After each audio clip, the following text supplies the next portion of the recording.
Welcome to Sex Ed with DB. I'm your host, DB. Let's get into it.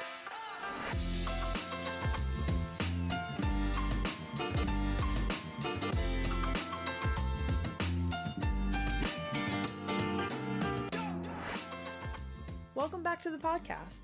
If you love and support the work that we do, head to www.sexedwithdb.com and buy some of our hot new merch. Follow us on Instagram at sexedwithdbpodcast. And if you want to advertise with us, shoot us an email at sexedwithdb@gmail.com. Today we have on the awesome Jessica Diggs. Jessica is an LA-based midwife, doula, and educator who works with Doula Trainings International. She began her journey as a birth worker in 2012. The trainings, her mentors, and ultimately her first birth as a doula honed her interest in reproductive justice through doula trainings, childbirth education, and holistic practices.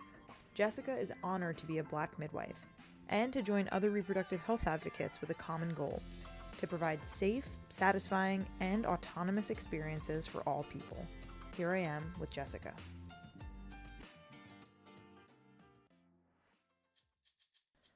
Have you ever heard of Smile Makers? This vibrator brand was created to bring our pleasure products out of the sex shops and into the open. Never sold in adult stores, you can find their vibrators in retailers like Free People, Revolve, Saks Fifth Avenue, and more, as well as online. The design of their vibrators is very unique and elegant. Each of their vibrators was designed for a specific stimulation of the anatomy of the vulva. Focus stimulation on the clitoral glands as well as the G-spot.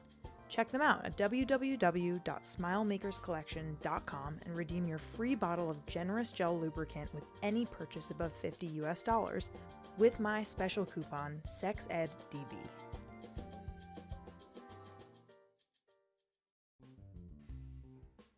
Clone-A-Willy and Clone-A-Pussy kits allow you to make the most personalized sex toys on the planet.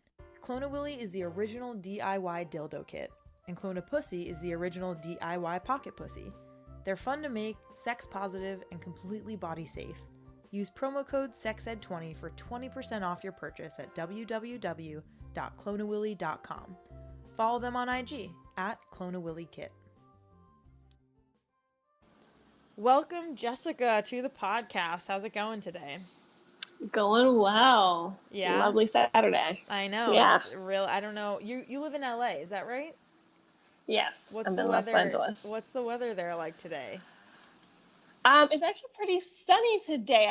I've been outside early and it was still chilly, but it's pretty sunny. The last few days has been raining, which is weird for us. Which it's is nice good. to be California's back to normal. In that drought, so that's great. But yeah, we all need some so sunshine. needed, but still so weird. Yes, exactly. LA is not known for their rain.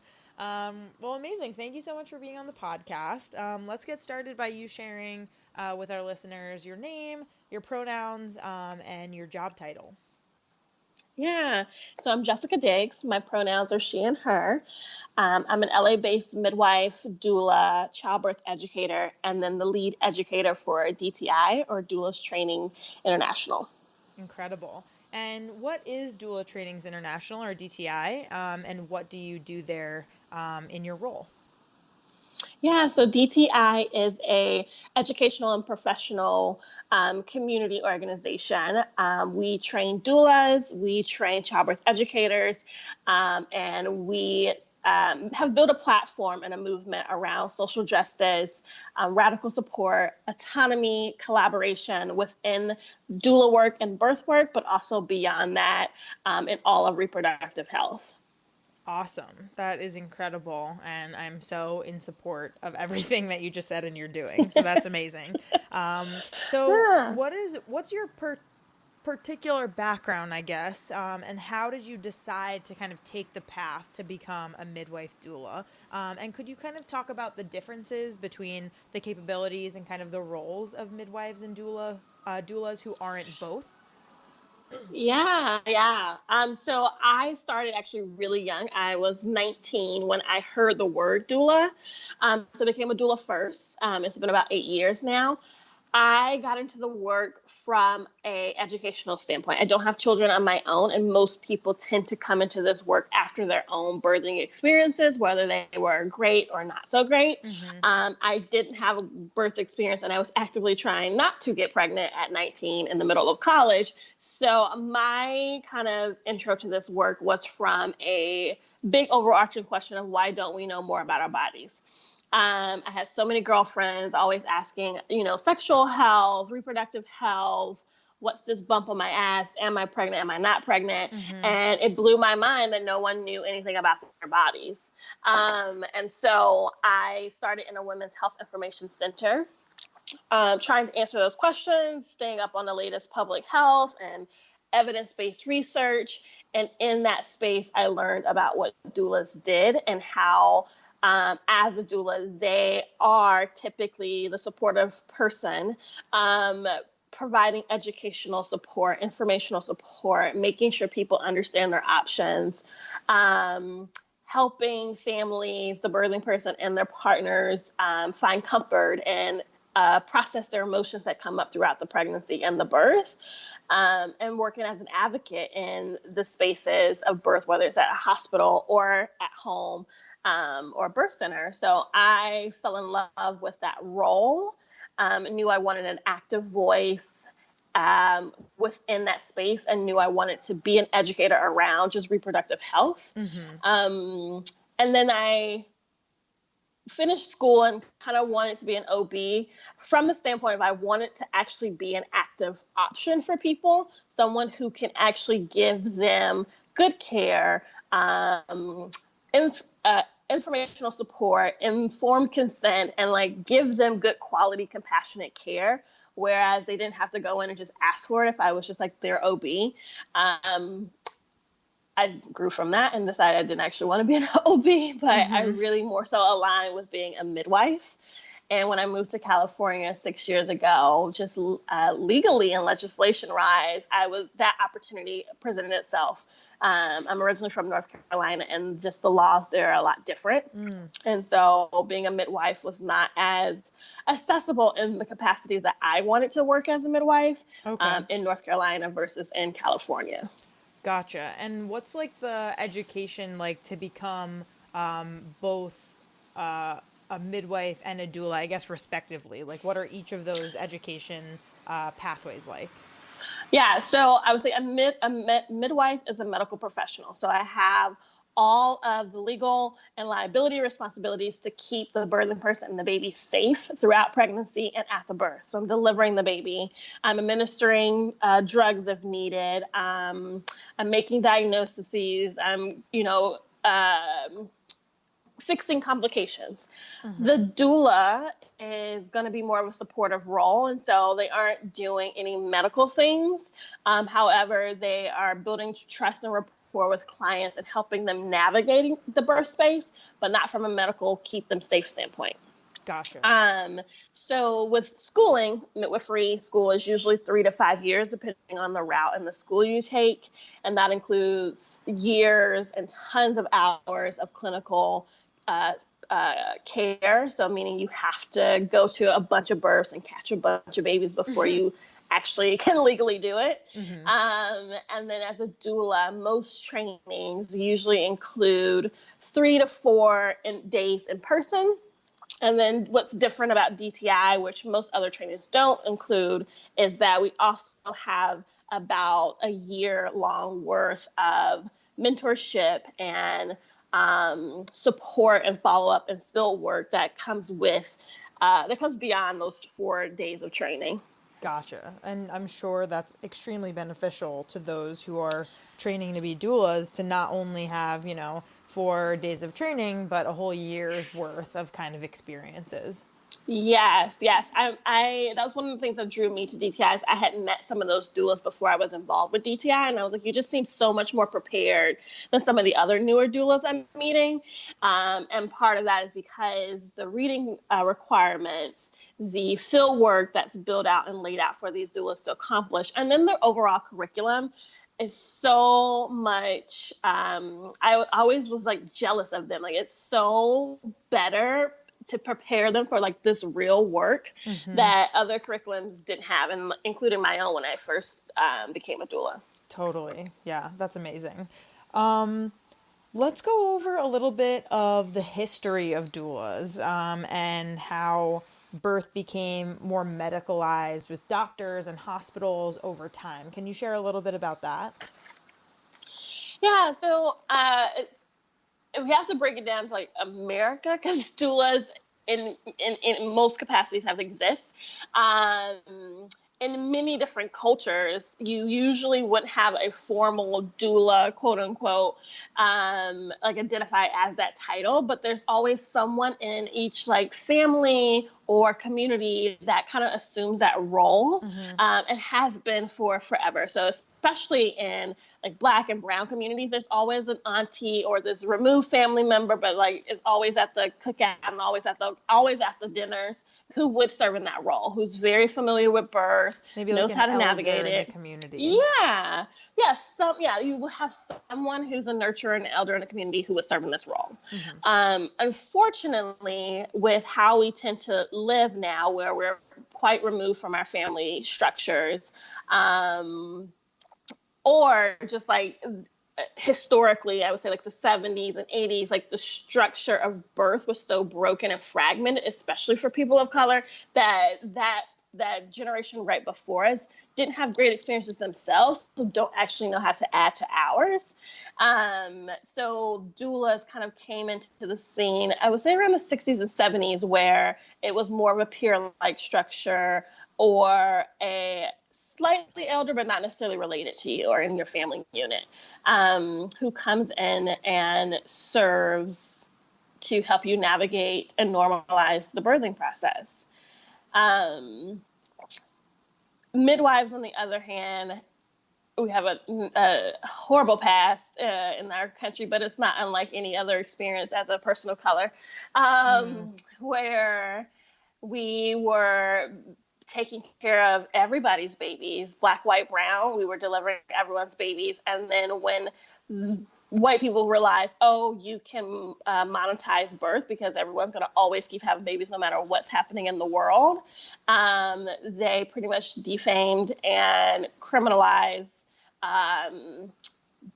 Black and brown midwives, and to the point where they were persecuting them, and remove them from the center of care, and remove, honestly, the birthing person from the center of care when you have monetized, this whole event. And so now we have less midwives. We have even less midwives of color. And it's just a lack of accessibility to that. And that's really contributed to how medicalized our system is. When you don't have people who have normalized birth, who have been and seen only normal and know how to correct even the smaller things that can go wrong, but versus seeing it as a ticking time bomb, or needing to add interventions because that makes the cost go up and adds more money to everyone's pockets. Right. Birth has very much shifted because it moved into the hospitals, which is a business at the end of the day. Yes. And do you, I'm assuming you all kind of really integrate this information in your trainings at DTI, is that right? Yes. Yeah. So every piece of our curriculum has a social justice, social lens added to it. So from just language and family structure, for our LGBTQ community, like every example doesn't include Sam and Bob. It can include Sam and Sue, or Sally and Sue. So from that piece, but also even when we're talking about who's giving birth and where are we giving birth, we also need to say, let's take a step back, because that recommendation is going to be different for a Black and brown family or a Black and brown doula. So yes, everything about our curriculum integrates some aspect of a social justice lens. Gotcha. Amazing. What would you say some common misconceptions are about doulas that you want to dispel as someone who is a doula and who trains doulas and, has the curriculum and uses that to educate folks? What are some of those myths that you want to really say that really here and now that does not exist? I will say doulas don't only support hospital births. Home birth, sorry. I'm going to take that back, actually. Okay. I would say doulas do not only support home births and out of hospital births. Like, we are equally supportive of hospital births. I would say 98% of my doula practice is in a hospital setting. And most of us want to be there to help you navigate that. Doulas also don't only support unmedicated births. I've been hired to support parents who know they're going to get an epidural or know they're having a scheduled C-section. The doula, from the educational standpoint, from the emotional standpoint, even some of the physical standpoint, can still help you navigate a birth with an epidural, an induction, and a scheduled C-section. The other one I would say is doulas are not just hired to. The form of advocacy does not look like arguing with your care providers, your OB and your midwife. For me, advocacy looks like, I know your preferences. I know which interventions will start to stack odds against your preference. Let's help you make best decisions given all of your options, so we can stack odds in favor of what you're wanting. And I can help facilitate conversation with your provider in hopes of getting those things. But if part of my role is to create a common atmosphere, to provide comfort, add intention, in a sense, from just like arguing your preferences, is not how I usually do that. Right. Now, if someone's doing something against your will, against your consent, I happily will stand up for you. But that's not why I'm usually just hired, you know? Right. So I'm not going to let like just blatant human rights be violated. But I also am not just coming in defensive. Right. That's not the and ready to primary argue. concern of like, that's not central to like everything that you're doing. Yes, exactly. And then part of that is like, let's not even be here. If we have to go in fighting, as much as we can control, let's just not be at this particular place. If we know we're going to be up against something like that, for the most part, we can control that. And then for some people, that's not the case with insurance and just the way the system works. But yeah, that's not my central role. And then I'll say, lastly, we don't overshadow or like, take over a partner's role. If anything, doulas enhance the partner's role as much as they are comfortable being present and supportive and active and engaged at the birth. Everyone knows their partner better than most other people, and we want to be realistic about your partner's strengths. But as a doula, I would play up on their strengths because they typically know the birthing person better than anyone else. Right. So I want to play up on that versus overshadowing it. Yeah. Could you walk us through maybe like kind of from when a potential, pregnant person comes into DTI and says, I want, potentially, like maybe they're seeking options, or maybe they end up deciding that they want to work with a doula. What could it look like from month 0 to when they deliver and afterwards, in terms of some of the conversations that you might be having with them, some of the things you may be doing for them? Kind of walk us through maybe like the process. I know that's a very complex question, but maybe kind of like a quick short version. Yeah, well, luckily DTI doulas are often trained as full spectrum doulas. So from fertility questions to actually conceiving, we can help everyone navigate that. Once they're pregnant, typically they're going to meet with a doula usually 2 to 3 times in the pregnancy to build rapport, to understand their options for book references, class recommendations, nutrition, all of that good stuff, and to have a game plan for the birth. We typically join them for the birth when they're closer to active labor, but there's a lot of communication via the phone before then. Often I'll join them at home. I check in with the partner or any family support people that are there, asking what's been working, what's not working, settle into that space, review what they're hoping for this birth, and support them in that. I help them know when to go to their birthplace, whether it's the hospital or the birth center, and if it's a home birth, helping them navigate when to call the midwives over. Then they get to their birthplace. We continue laboring. If their plans change out of necessity or out of just choice, then we navigate whatever changes or comes up in that labor. Baby is born, hopefully healthy and fine. I help initiate lactation if they're choosing to breast or chest feed. And then I peace out and go home after that kid is born and check in with them typically in the first 48 hours. And then I see them back at their home within that first week or two, just to make sure they're transitioning into being parents well. I'm available via text and email after that. I'm also trained as a postpartum doula, so I can even come into that role, which most people don't realize. There's a birth doula and there's a postpartum doula.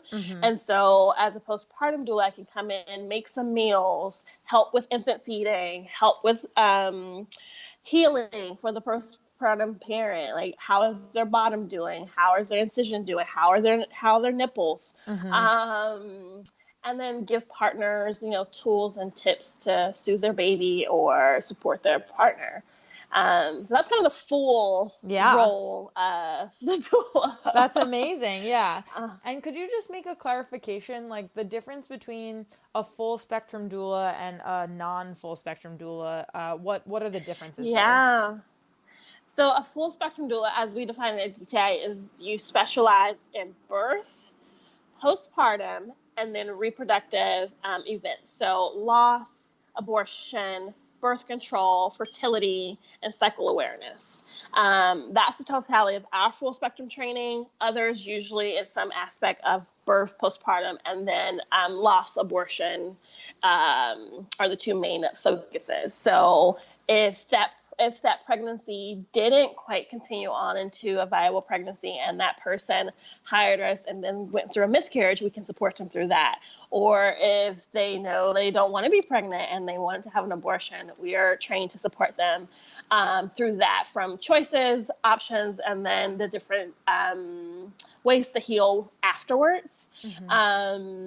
And then birth control options, no matter what their family structure is looking like. But after they've had this baby, talking them through spacing out their pregnancies if they don't want to be pregnant very soon, and understanding what the cycle looks like after they've had a baby or while they're breastfeeding or chest feeding, because that's a lot different and we get a lot of accidental pregnancies that way.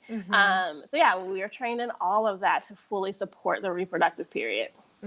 Yeah, because in public health school, something that we've talked about is that, when folks are breast or chest feeding, it's a lot less likely that they would become pregnant, but it's definitely not foolproof. Exactly. And so for those folks, if we just blankly said that it's a lot less likely, we'd have a lot of children born to parents who don't necessarily, not necessarily born, but a lot of children conceived to parents who necessarily don't want to be pregnant yet. Right. So we talk about how to gauge fertility in that window where their cycles are just off because they're lactating. And for us as a culture, we typically don't do all the steps of that LAM method, essentially trying to stop ovulation when you're lactating. We don't do all the steps to actually achieve that because we introduce a bottle, we separate from our babies typically, we don't sleep in the same bed with them. So a lot of the things that worked for those who utilize that method as a form of birth control, we don't usually do. Okay. That makes sense. So the efficacy goes down. Yes, that's really good to know. Okay, so I would love to talk a little bit about health disparities and kind of taking this, social justice lens that you mentioned about how your work includes also bringing awareness to health disparities that are based on race and kind of other identities. Could you talk about kind of Black maternal mortality and other disparities in birth outcomes that maybe you all discuss in your trainings? Yeah, so I'm sure people might know this stat by now. It's gotten a lot of publicity in the last 3 to 4 years, which is lovely. But Black women are 3 to 4 times more likely to die in childbirth or right after childbirth compared to white women in our country. Our maternity rate as a whole, but specifically for Black women, has gone up over the last few decades in comparison to other industrialized countries where it's going down.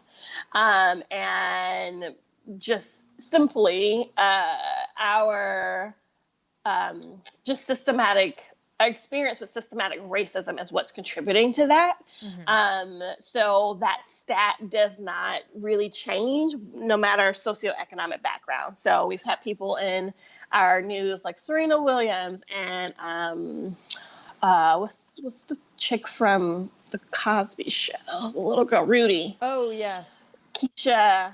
I can't think of her actual name. But there's been I don't a lot know her of name either. celebrities I just know her as who, Rudy. I know. There's been a lot of celebrities out there who clearly socioeconomic are on the higher end of socioeconomic statuses and are still being affected by this morbidity and mortality rate. So it is largely linked to racism and the experience of racism in pregnancy, but also during childbirth and shortly after, meaning in pregnancy, the stress of just being a Black person and then growing a person just contributes to the likelihood of some life-threatening illnesses and complications. And then in childbirth, not been taken seriously when things are going wrong, not feeling heard, not feeling seen, or being blatantly ignored regarding pain or discomfort or anything that's just not normal, and being kind of dismissed, and that escalating into a complication that could have been prevented. And that leads to literally death or some severe morbidity issues. So it's scary. It's also crazy. Like, it's one of those things that's like a bit of a mind fuck for myself, because it's like, I'm a Black woman. I know more than the average person around childbirth, and I still can't prevent this from being a part of my pregnancy journey. And it's like crazy. Yeah. So it's one of those things that's like, shit, you know? Yeah, it's super fucked up, definitely. And yeah. It's really wild. Yeah. I mean, just the fact that, like you said, in the past 3 to 4 years, there has been so much more attention on it, but the fact that, like, the numbers haven't really necessarily changed. I mean, there's a class that I'm taking that's called Reducing Maternal Mortality at Columbia right now. And you know, one of the states that we were focusing on was Louisiana, and just like how stark the differences are there compared to a state like California, where in California the numbers have actually improved, and that's due to a lot of data collection and a lot of money that's focused on programs to train people to have, you know, anti-racism trainings. And there's a lot of things that should be done nationally and internationally, of course, that are just not being done to help fix this issue. Yeah, I mean, I'm from the South, so I can say this with great pride. But like the conviction that racism contributes to these things is not there. It's like, oh, we just sweep it under the rug. We don't want to talk about it. Right. And so integrating conversations around anti-racism and these health disparities and putting it back onto the system versus onto the individuals is very hard to shift the mindset in those states. No one wants to take the blame. And so it's been interesting to see the conversation shift, and it almost has to be from a grassroots standpoint versus a state or federal standpoint, because those levels of legislation don't want to take the responsibility of like, oh, we actually contribute to that. Even right now with COVID. Right. Dr. Farsi and our president were stated about how African Americans are being disproportionately affected by COVID, or I would say more deaths by COVID, and like no one wants to actually say why. Right. It's just like, oh, it's just this data exists. Right, as if and there's some inherent like biological trait that like Black people are more, incapable fighting off the virus or like some bullshit like that, when really it's like Exactly. systemic and systematic racism that's contributing to these outcomes. Exactly. Yeah. Exactly. Like if you look at the places, it was like Milwaukee and Detroit, I want to say. It was like these places where it's like, yes, they're heavily known for racism. And I don't even have huge Black communities. Well, Detroit does, but Milwaukee doesn't have a huge Black community, but it it's heavily known for its racism and and the effects of that. and all of the different things that come along with that. With obviously, if folks aren't going to have access to resources like PPE or access to doctors or access to food, like there are so many things that people need to be healthy, especially during a pandemic. And if they don't have access to those, then of course they're going to be disproportionately negatively impacted. Yes. I mean, even with those, I would say specifically for birth, for those who do have all the same levels of access, we're still seeing staggering numbers against them.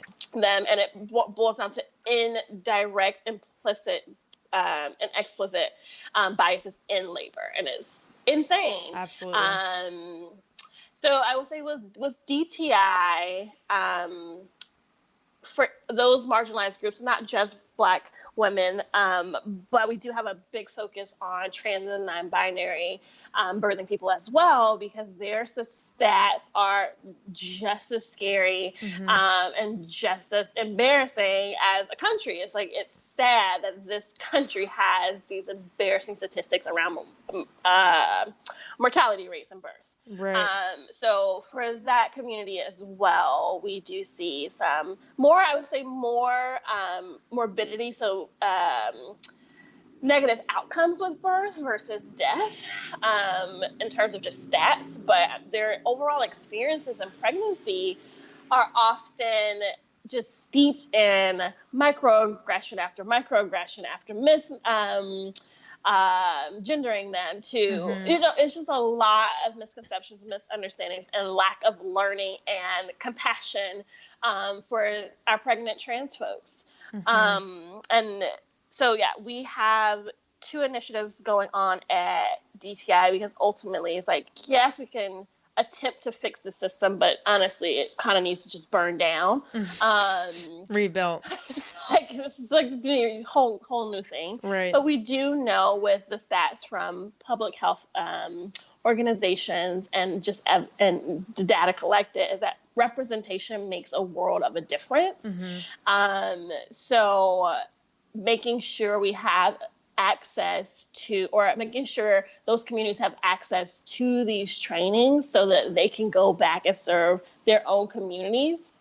Because where we are seeing the positive outcomes and the great numbers are from Black midwives and Black OBs and trans and non-binary birth workers who are serving these communities and can meet the needs on such a different level than someone who doesn't identify as so.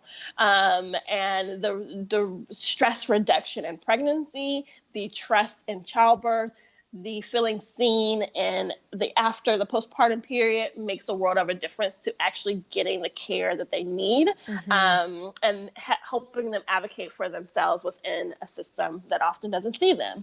So that's kind of how DTI showed up. Oh, this is a perfect segue to our last question, which is the benefits. You already kind of named some of them, but if you could kind of go through, like, what are the benefits of doulas for pregnant people? And also if someone, like I said before, if they think that they may want to use a doula for their pregnancy and birth because they're listening to this episode and they're like, wow, that sounds amazing. I want to see if I could maybe use a doula. Where would you kind of recommend they go first in terms of how to navigate that on DTI's website or Instagram or wherever?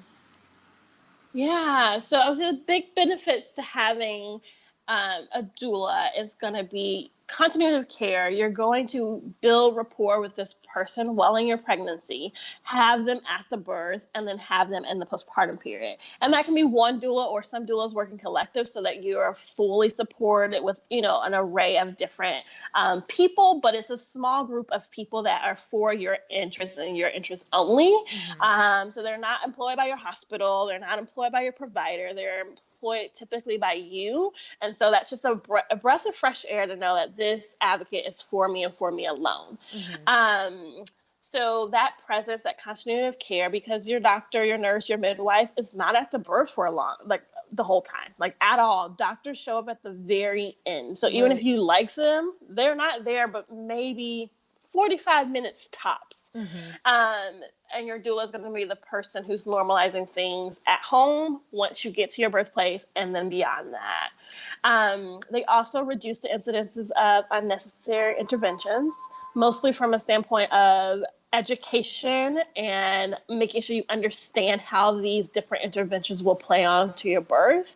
But also from things like epidurals and inductions and cesareans, helping you navigate labor in the beginning to shorten the amount of time, ideally, that you're in a hospital setting, will help reduce the need for those things, and then the cascade of unnecessary interventions.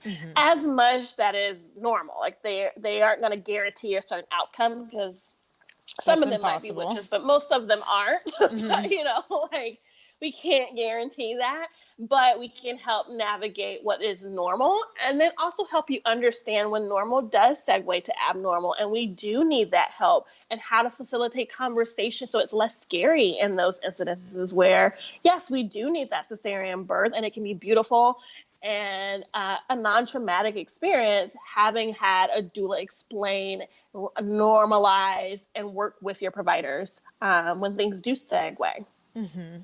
Absolutely. And where could people get started if they're interested in finding out more? Yeah, so I mean, DTI, on our website, we do have a doula locator feature for our DTI doula. So you can always put in your zip code or city and state there. Beyond that, Instagram, you can always follow the hashtag doulas or doula life. Or just Google doulas in your area. If you're wanting a specific doula, like a Black doula, Google Black doula insert whatever city you're in, and then start interviewing them. I would say interview no more than 2 to 3, just because we are all usually really great people come into this line of work, so it gets real confusing if you interview too many. But yeah, interview a couple people, send a couple emails, go to their website, see who fits, who feels good. If you are a person of color or in the LGBTQ community, also look at just representations on their Instagram and on their website. Do you see yourself in their care and in their pictures? And if no, that's probably not a good fit for you. They're probably going to serve you fine, but I guarantee you there are people in your area who will identify similar to you, or be a great ally, and that's going to come across in their website and then their Instagram feed. So look for those things, because that type of rapport is so invaluable in such an intimate setting like birth and the postpartum period. Oh, that was amazing. Jessica, thank you so much for being on here. It has been such a pleasure. I do have one more question. For folks who want to become doulas, what would you recommend for them? We would happily love to be a part of your journey to being a doula. You can always go to wearedti.com and navigate our website to either take an in-person full spectrum training, or an online full spectrum training if one is not in your area. I personally love being a small part of the journey towards being a doula. And if you are a person of color, or a trans or non-binary person, we really, really, really want to be a safe space for you. So we have the scholarships that are available online. Fill that out, and we would love to get you into a training.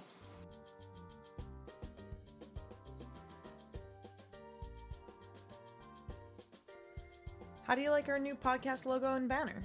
Andrea Forgacs is the queer, fat, feminist artist behind this incredible artwork. We're absolutely loving the abstract sexual goodness that she brings in all of her beautiful illustrations. So, whenever you need some art that is unapologetically there for you, go visit AndreaForgacs.com. That's Andrea, Forgacs.com, to commission your own piece or download one of our illustrations in the shop.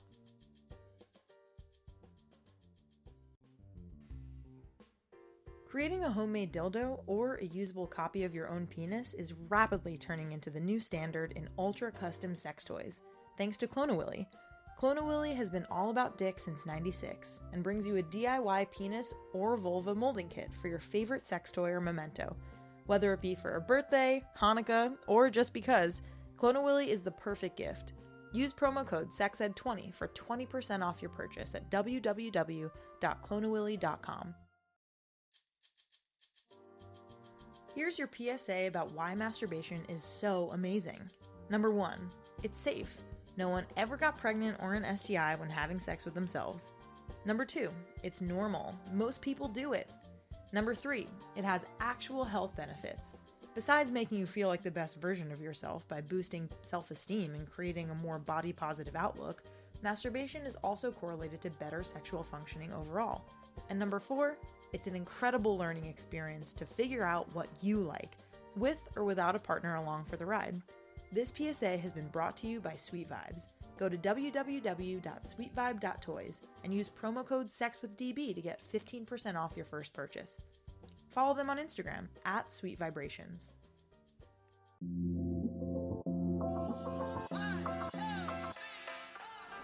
Our creator, co-producer, sound engineer, and host is me, Danielle Bezalel, aka DB. Our co-producer and communications lead is Cathren Cohen. Our main logo and banner graphic were created by Andrea Forgacs. Our social media intern is Leslie Lopez. Our music theme is by Hook Sounds. Our ad music is by my stepdad, Bill Gant. Thank you so much to our featured guests, partners, and our listeners. If you're interested in advertising with us, email us at sexedwithdb@gmail.com.